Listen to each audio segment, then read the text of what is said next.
नमस्कार, मेरा नाम है सौरभ पांडे और आपका स्वागत करता हूं मैं चिति मीडिया पर। आज हमारे साथ जुड़ रहे हैं मेजर गौरव आर्या। सबसे पहले मैं आपका बहुत बहुत स्वागत करता हूं सर। थैंक यू, बहुत बहुत धन्यवाद सौरभ। जी। गौरव जी, सबसे पहले तो मैं ये जानना चाहूंगा कि आप कैसे हैं। हमारे दर्शक भी जानना चाहेंगे कि आपका स्वास्थ्य कैसा है। सब बढ़िया सर। स्वास्थ्य अपना भोले शंकर की आ, जिसको कहते हैं पूरा आशीर्वाद है। स्वास्थ्य सब कुछ ठीक ठाक है, सब जी। बढ़िया है। मैं आपसे सवाल करना चाहूंगा कश्मीर को लेकर के। कश्मीर को लेकर के आजकल बहुत गहमा गहमी है, तो ऐसे में प्रधानमंत्री नरेंद्र मोदी ने वहां के नेताओं को निमंत्रण दिया, बैठ करके उनसे बातचीत की, कश्मीर में क्या कुछ हो सकता है, शायद उसका रोड मैप उन्होंने बनाया हो। इस मीटिंग को मेजर गौरव आर्या किस नजर से देखते हैं। देखिए, मैं तो वेलकम करता हूँ इस चीज को, क्योंकि पॉलिटिकल प्रोसेस शुरू होना चाहिए कश्मीर में। और पिछले 1.5 पौने 2 साल से, जब से ये 35A और 370 हटाया है वहां से, तब से कुछ ग्राउंड पे काम हुआ है। कई लोग ये इस बात को क्रिटिसाइज करते हैं, आलोचना करते हैं इस बात की कि साहब, वो जो वादा करा था वो नहीं हुआ, है ना।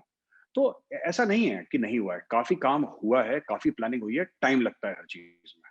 आप बोलें कि जब वो 2 साल में कर दीजिए जो 72 साल में ये मुफ्ती और अब्दुल्लाज ने नहीं करा था, तो ये तो किसी के लिए संभव नहीं है। क्योंकि कश्मीर में समस्याएं भी अलग प्रकार की हैं। वो बाकी भारत जैसा नहीं कि आपने कॉन्ट्रैक्ट निकाल दिया, रोड बन गई, आपने कॉन्ट्रैक्ट निकाल दिया, पुल बन गया। वहां पे हर चीज जो है, नाक आपको कश्मीर में ऐसे करके पकड़नी पड़ती है। और जो कश्मीर में रहा है, जिसने वहां पे नौकरी करी है, जिसने कश्मीर को देखा है, जो वहां के समाज को, वहां के पूरे उसको, जो जिसको कहते हैं ना, इकोसिस्टम को समझता है। समाज में तो लोग वैसे ही हैं जैसे पूरे भारत में हैं, ज्यादातर लोग 99% तो वैसे ही हैं। लेकिन जो पूरे इकोसिस्टम को समझता है कश्मीर में, वही समझता है कि कितना मुश्किल है काम करवाना। फिर भी वहां पे पूरी प्लानिंग हो गई है, बजट एलोकेशन काफी जबरदस्त हो रखा है कश्मीर में, पहले से होता आ रहा था। और ये चीजें चल रही हैं। तो देखिए, बात ये है कि ये जो बुलाया है ना मोदी जी ने मीटिंग, पहली चीज तो ये अच्छी, it gives a very positive message to the rest of the world. एक बड़ा पॉजिटिव मैसेज गया इससे। दूसरी चीज ये है कि इसमें मुझे एक दो छोटी छोटी चीजें थी जो, छोटी नहीं है तो बड़ी चीजें, लेकिन मैं चाहता इसमें कश्मीरी पंडितों का एक इसमें रिप्रेजेंटेशन होना चाहिए था। क्योंकि बिना कश्मीरी पंडितों के कश्मीर, ये अधूरा कश्मीर ही रह जाएगा। जो लोग बड़ी बड़ी बातें करते हैं कश्मीरियत की, कि कश्मीरियत क्या है, कश्मीरियत क्या है, फिर कश्मीरियत ढोंग रह जाएगा।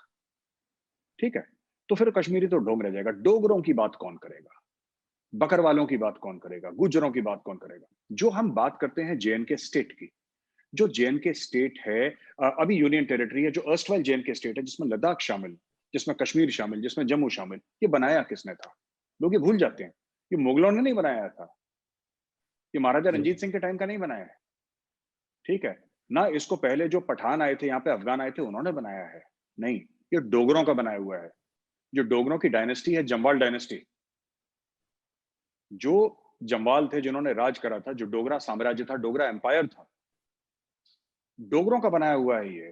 तिब्बत तक गए थे, जनरल जोरावर सिंह थे डोगरा जनरल, और बहुत जबरदस्त किस्म के, बड़े अजीम और बहुत, जिसको कहते हैं कि दिलेर और दिमाग से बड़े तेज, इंटेलिजेंट जनरल, बड़े कामयाब जनरल। तिब्बत को खड़का दिया था उन्होंने।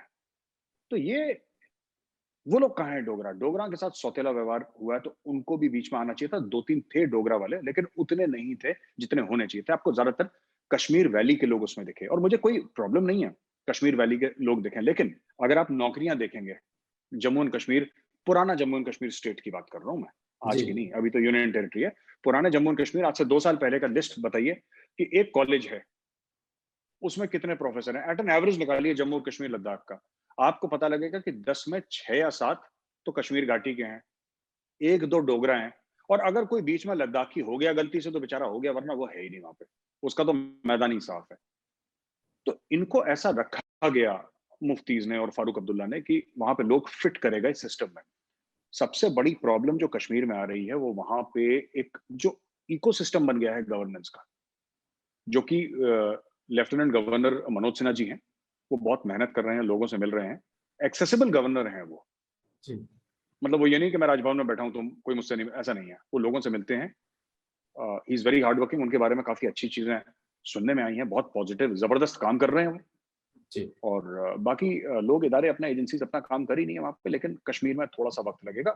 Overall a very positive step by the prime minister of India. जी। आपने कश्मीरी पंडितों का जिक्र किया कि यदि उनको भी शामिल किया जाता तो बात और अच्छी हो सकती थी। डेमोग्राफी जो बिगड़ चुकी है कश्मीर की, उसको सुधारने के लिए जब 370 हटा तो लोगों ने कहा कि अब देश के बाकी हिस्सों से लोग भी वहां जाकर के अपना व्यापार कर सकेंगे, वहां रह सकेंगे, टूरिज्म को बढ़ावा मिलेगा। लेकिन अगर हम आंकड़ों को देखें तो अभी उतना लोगों का विश्वास कश्मीर वैली पे आया नहीं है, अभी भी लोग जाने से कतराते हैं। तो इसको कैसे सुधारा जाए? क्या आपको लगता है सरकार को अपनी तरफ से कोई पहल करनी चाहिए कि लोग कश्मीर की तरफ आकर्षित हों?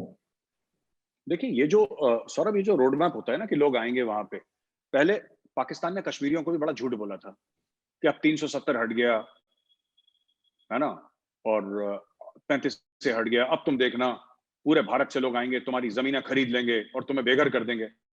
कोई एक बता दे कि मेरा चाचा है, चाचे का मामा का ताया है जिसका घर किसी ने खरीद लिया।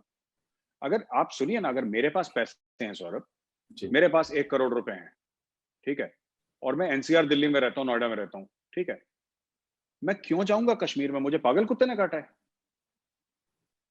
मैं कहीं और क्यों जाऊंगा भाई? जी। मैं 1 करोड़ रुपए की दुकान लूंगा, 1 करोड़ रुपए का मकान लूंगा, मैं उसका रेंट वसूलूंगा, मैं इन्वेस्टमेंट करूंगा। कश्मीर में कब जाऊंगा आप बताइए? मैंने 1 करोड़ रुपए मैंने कश्मीर में डाल दिए, कश्मीर को नहीं, मैं कह रहा हूं मैं मध्य प्रदेश में पैसा क्यों डालूंगा यार? सिर्फ कश्मीर की बात क्यों करो? मैं मध्य जी। प्रदेश में क्यों डालूंगा? मैं और कहीं डालूंगा, क्यों डालूंगा पैसा? मैं गुजरात में क्यों डालूंगा? मैं बेवकूफ हूं? नहीं, मैं वहां पे डालूंगा जहां पे मैं अपनी प्रॉपर्टी कंट्रोल कर सकूं। मैं वहां पे पैसा डालूंगा जहां पे मुझे ऐसा लगेगा कि मुझे इसके अच्छे रिटर्न्स मिले और मेरी प्रॉपर्टी सेफ है। मिडिल क्लास आदमी, हम तो मिडिल क्लास, हम तो ऐसे ही सोचते हैं। जी। इन्होंने बोला कि साहब अंबानी जाएगा और पूरा कश्मीर खरीद लेगा। क्या खरीद लिया अंबानी ने, बताओ भाई? अगर मैं 1 करोड़ रुपए कश्मीर में डालता हूँ, 50 लाख रुपए कश्मीर में डालता हूँ, मैं 15-20 दिन के, इससे ज्यादा मुझे छुट्टी भी नहीं मिलेगी। जी बिल्कुल। ठीक है, मुझे तो स्टूडियो जाना होता है ना, या मुझे और काम है मेरे 10। तो मैं 15 दिन की या 20 दिन की साल में छुट्टी मनाने के लिए अपने पूरे जीवन का 1 करोड़ रुपए या 50 लाख रुपए जो भी मैंने बचा के रखे हैं, 25 साल मेहनत करने के बाद, वो मैं कश्मीर में डाल दूं कि मैं 15 दिन मजे करूंगा वहां पे। ऐसे ये सब देखिए, ये सब झूठी बातें हैं पाकिस्तान की फैलाई हुई। किसी को कश्मीर की जमीन में इंटरेस्ट है नहीं, ठीक है, किसी को इंटरेस्ट नहीं है। मैं आपको बताता हूँ इंटरेस्ट किसमें है। इंटरेस्ट ये है कि कश्मीरी कहते हैं नौकरी, नौकरी कब आएगी? नौकरी तब आएगी जब वहां पे कंपनीज इन्वेस्ट करेंगी। समझ रहे हैं मेरी बात? जी। जब वहां पे कंपनीज इन्वेस्ट करेंगी। कंपनीज कब इन्वेस्ट करेंगी? जब आप कंपनीज को जमीन देंगे, ठीक है। जी। आपको कंपनी को जमीन देनी पड़ेगी, तभी तो फैक्ट्री बनेगी, तभी तो जी। कंपनियां लगेंगी वहां पे, तभी लोगों को नौकरी मिलेंगी, तभी लोगों को जॉब्स मिलेंगे। 370-35 से क्या करता? बाहर वाला कोई आ नहीं सकता, फिर कहते हैं नौकरी, क्या सबको सरकारी नौकरी दे दें? सरकार के पास इतनी वैकेंसीज तो नहीं है ना कि सबको सरकारी नौकरी दे दें। तो वहां पे कंपनी आना लाजमी है, जरूरी है, वो आएगी तभी जाके होगा, इसलिए जरूरी है ये सब। और हो रहा जी। है, धीरे धीरे होगा। देखिए टाइम लगता है। कोई भी ये बोले कि 2 साल में चमत्कार नहीं हो सकता। जो गंद 72 साल से फैली है या 70 साल से फैली है, ठीक है, उसको झाड़ू पोछा करने में, हाउसकीपिंग करने में टाइम लगता है, एक साथ नहीं होती। जी। अब एक और सवाल आता है, जैसे कश्मीर में जब से 370 हटाया गया, 35 से हटाया गया, उसके बाद भी लगातार जो आतंकवादियों द्वारा हत्याओं का सिलसिला वो थम नहीं रहा है। पिछले दिनों जम्मू में ड्रोन से अटैक किया गया, हमला किया गया, जिसमें हमारे दो जवान घायल हुए। उसके अलावा आप अगर देखेंगे तो एक पुलिस ऑफिसर पुलवामा में मार दिए गए, आतंकियों द्वारा पत्नी समेत मार दिए गए, जो कि जम्मू कश्मीर पुलिस में कार्यरत थे। तो जब इतने बड़े लेवल के अधिकारी और को की हत्या इस तरीके से कर दी जा रही है आज भी, तो अभी स्थिति कैसे सामान्य मानी जाए? कश्मीर की चीजें तो वैसे ही है, पहले भी हत्याएं होती थी, खबरें अभी भी हत्याओं की आ रही हैं। हम्म। नहीं, देखिए, जो भी कहता है कि कश्मीर की स्थिति सामान्य है, उसको शायद जमीन की हकीकत का पता नहीं है। पर कश्मीर में चेंज बहुत आया है, मैं आपको बताता हूँ। पहले मैं आपको ये बताता हूँ कि हत्याएं क्यों होती हैं, ये इसका कारण क्या है। पाकिस्तान हताश हो चुका है, और जो पाकिस्तान के बड़े बड़े लोग हैं, बड़े उनके जो विद्वान लोग हैं, पाकिस्तान में भी कुछ विद्वान लोग हैं, ऐसी बात नहीं है। तो जी। जब मैं उनसे बात करता हूं जरूर, तो वो बताते हैं कि हमें ये पता है कि कश्मीर हमारे हाथ से जा चुका है, लेकिन अपनी जो जनता है, जो अपनी जनसंख्या है, जिसको आपने 70-75 साल से यही चूरन खिला रखा है कि कश्मीर बनेगा पाकिस्तान, कश्मीरियों से नाता क्या, ला इलाहा इल्लल्लाह। एक जो जमीन का डिस्प्यूट था, एक जो पॉलिटिकल डिस्प्यूट था, आपने उसको रिलीजियस डिस्प्यूट बना दिया। कश्मीरियों से नाता क्या, ला इलाहा इल्लल्लाह, यानी कि पाकिस्तान एक इस्लामिक जगह है, इस्लामिक स्टेट है, इस्लामिक नेशन है, और जो कश्मीर के लोग हैं वो भी 97% तो मुसलमान ही हैं। इसलिए उनको पाकिस्तान में शामिल हो जाना चाहिए, पाकिस्तान का लॉजिक है। ये पाकिस्तान का, ये कश्मीरियों का भी लॉजिक नहीं है, ये हिंदुस्तान का लॉजिक नहीं है, दुनिया का लॉजिक नहीं है, पाकिस्तान का एक अलग लेवल पे लॉजिक चलता है, तो उनका लॉजिक है। अब क्या है कि आपको दहशत फैलानी है लोगों में। जो लॉ एंड ऑर्डर जो होता है, आप साइकोलॉजी, आप जो मनोविज्ञान जिसको कहते हैं, मनोविज्ञान की जरा नजरों से आप देखिए। सरकार का या लॉ एंड ऑर्डर का या जिसको कहते हैं स्टेट की जो ताकत होती है, जो राज्य होता है उसकी शक्ति होती है, ताकत होती है, उसका प्रतीक कौन है सड़क पे? उस पर खड़ा हुआ जो प्रतीक है वो पुलिस वाला है, क्योंकि वो वर्दी पहनता है। आप कहेंगे सर आईएएस ऑफिसर भी हो सकता है, लेकिन अगर आईएएस ऑफिसर नॉर्मल सड़क पे चले, आप उसको पहचान के नहीं देख सकते कि आईएएस ऑफिसर है, क्योंकि वर्दी नहीं पहन सकता। वो शर्ट पैंट कोट पहना होगा, वो तो कोई भी हो सकता है। अब वो गाड़ी पे चले, लाल बत्ती लगे, तब आपको पता लगे कि साहब कोई अधिकारी जा रहा है, वरना आपको क्या पता है? और आइडेंटिफाइबल कौन है? आइडेंटिफाइबल पुलिस वाला है। और जहां पे वो पुलिस वाला खड़ा होता है अपने हाथ में वो छड़ी लेके, ही इज द लॉ, उसकी जिम्मेदारी है वहां पे कानून को लागू करना। तो एक पुलिस वाला बीट बीट कांस्टेबल जो है ना, बीट कांस्टेबल, उसकी बहुत जबरदस्त, बहुत बड़ी जिम्मेदारी है। अब मैं आपको एक बात बताता हूं, आपने जिसको आप स्टेट की अथॉरिटी का, स्टेट की ताकत का, स्टेट के वर्चस्व का प्रतीक मानते हैं, जिसको आपने, उसको ही मार दिया। अब आप समझ रहे हैं मनोवैज्ञानिक तौर पे क्या मैसेजिंग चल रही है? जी जी। आपने आपने खुलेआम इतने हेडमास्टरों को नहीं मारा, आपने खुलेआम जो अभी तो ट्रेन जाते हैं कश्मीर में, आपने रेलवे के एम्प्लॉय को नहीं मारा, आपने पोस्टल सर्विस के एम्प्लॉय को नहीं मारा, आपने पुलिस वाले को मारा। क्यों? इसका सिर्फ ये नहीं कि पुलिस ऑपरेशंस करती है उनके खिलाफ, वो एक कारण हो सकता है। देश का, भारत का वहां पे नुमाइंदा कौन है सड़क पे जो खड़ा हुआ है, जो आइडेंटिफाइबल है इजीली कि हाँ ये देश का नुमाइंदा, वो खाकी वर्दी पहनना पुलिस वाला। That is why the policeman is the target, because he represents India. आप समझ रहे हैं? जी अब उन्होंने क्या करा कि उसकी बीवी और बच्चे को भी मारा। आप समझ रहे हैं? एक देखिए, एक हम लोग कहते हैं, एक बातचीत की तौर है, ऐसा कुछ होता नहीं है, बट कहते हैं कि एक अंडरस्टैंडिंग होती है।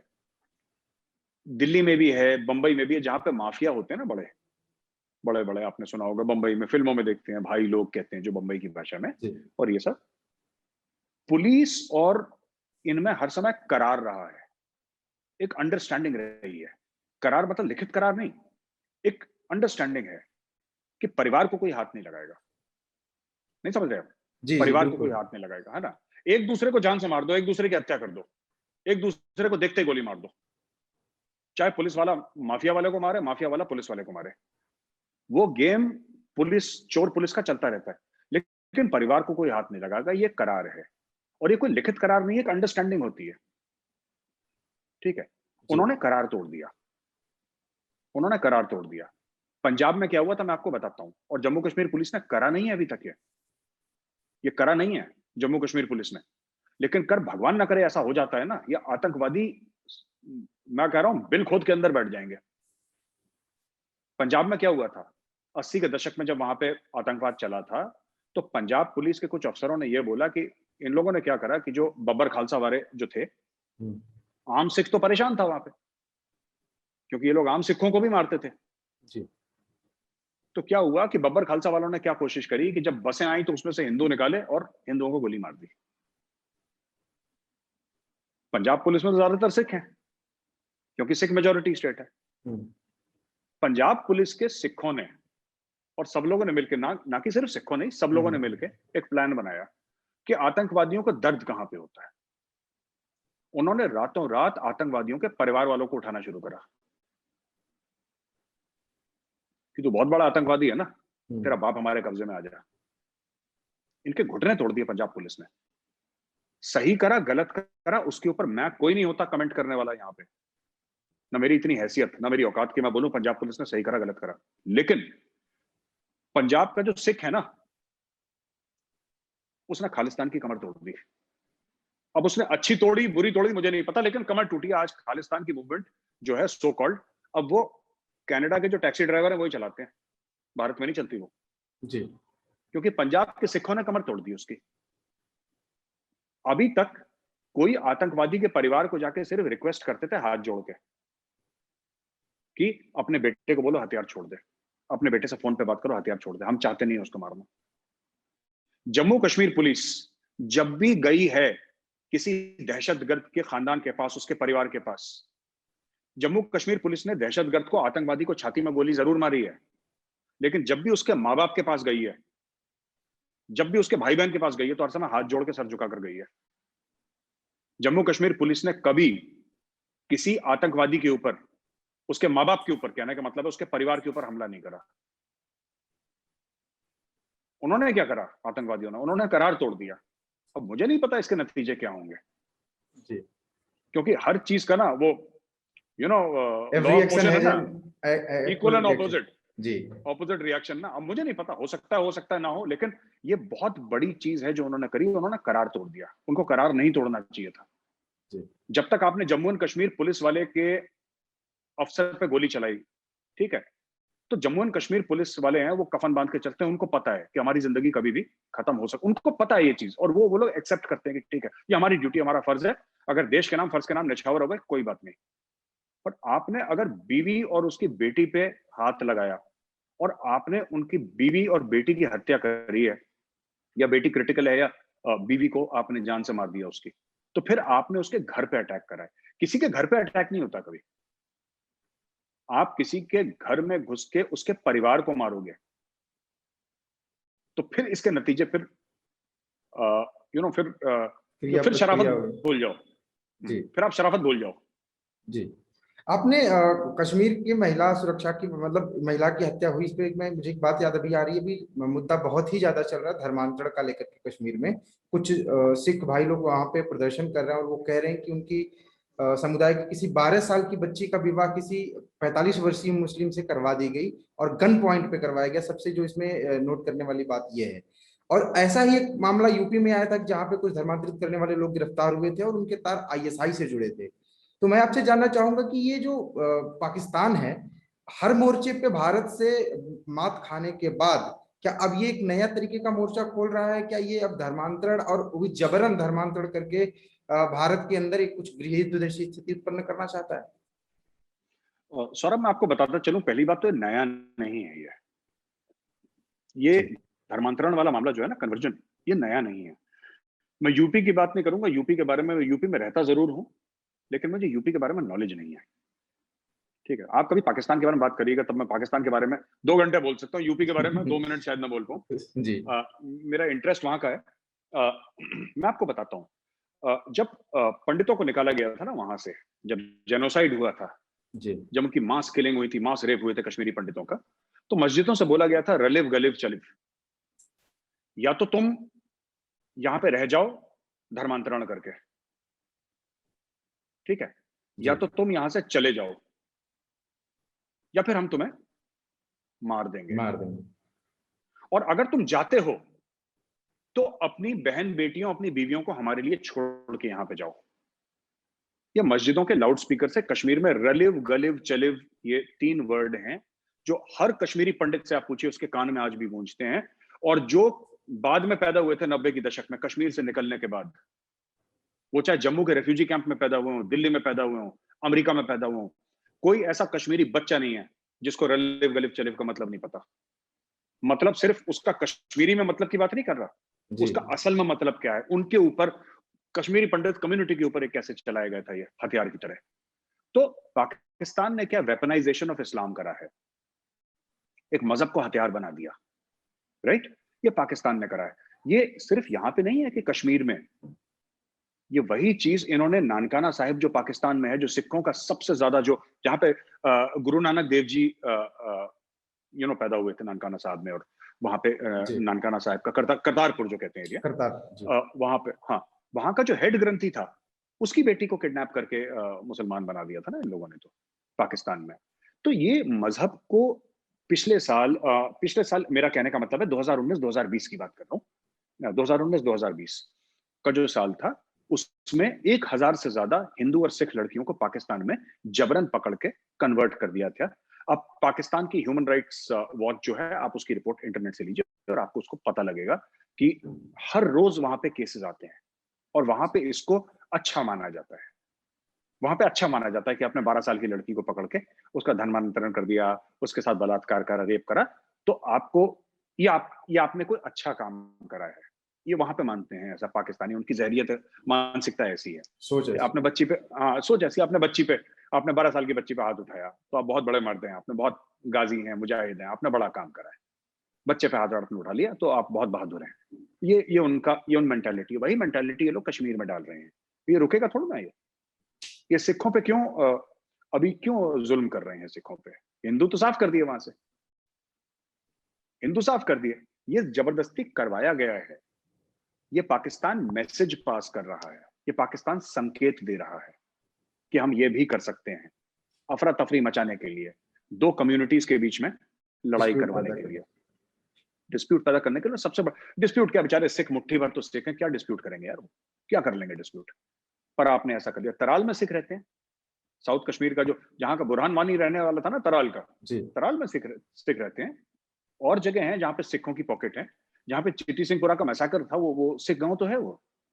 तो ये सब है। ये कश्मीर की आपने धर्मांतरण की बात करी, ये एक साइकोलॉजिकल पॉलिटिकल टूल है एक कम्युनिटी को ऑपरेस करने का। यहां पे हम सिखों की बात कर रहे हैं, उनको ऑपरेस करने का, उनको दबाने का, उनको झुकाने का। क्योंकि जब आप किसी सिख को मारेंगे ना, ये मानसिकता होती है, ये दिमाग है, ठीक है। जैसे कि जम्मू और कश्मीर पुलिस वाले को आपने करा, तो जब आप किसी सिख को मारेंगे तो सिख डरेगा नहीं। आप सरदार का गला काट देंगे, सरदार डरेगा नहीं। पर जब आप सरदार के घर पे अटैक करेंगे, सिख के घर पे अटैक करेंगे, तो अपने परिवार के लिए हर एक आदमी डरता है।